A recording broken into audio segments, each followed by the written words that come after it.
हा red dress घालून बाहेर फिरले ना तर खरंच माझ्या मागे सांड लागेल इतका डार्क कलर आहे याचा. शेवटी आज ठरवलं की याला कटच करून टाकायचं. पण त्याआधी सकाळी छान एक्सरसाइज झाली होती आणि पोटात कावळे ओरडायला लागले होते, म्हणून पेट पूजा करणं भाग होतं. मस्तपैकी नाश्ता केला आणि अंघोळीसाठी उशीर होता म्हणून म्हटलं चला आज थोडं hair care plus skin care करूया. इथे मी हिलेरी रोडाचा केराटिन हेअर स्पा वापरत आहे, जो की केसांना मस्तपैकी लावून घेतला आणि या हेअर मसाजरने स्काल्प मसाज केली. खरंच खूप प्रेशर मिळतं आणि छान मसाजही होते, खूप छान फ्रेश वाटतं. आता हेअर केअर झाल्यानंतर म्हटलं चला थोडं स्किन केअरही करून घेऊया. त्यासाठी मी विटामिन ई आणि ॲलोवेरा जेल मिक्स केलं, चेहऱ्यावर लावलं आणि हलक्या हाताने मसाज करून घेतली. त्याने ब्लड सर्क्युलेशन चांगलं होतं आणि खूप रिलॅक्सिंग वाटतं. सोबतच म्हटलं चला फोरहेड आणि अप्पर लिपसुद्धा करूनच घेते. इथे मी facial razor plus eyebrow razor वापरत आहे. मात्र आयब्रोज करताना खूप अशी रिस्क घेत नाही, ते मिररमध्ये बघूनच करते.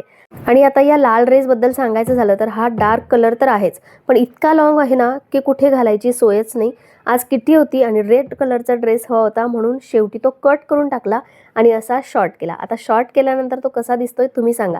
तुम्हाला लॉंग ड्रेस आवडला की शॉर्ट हे सुद्धा कमेंट करून सांगा.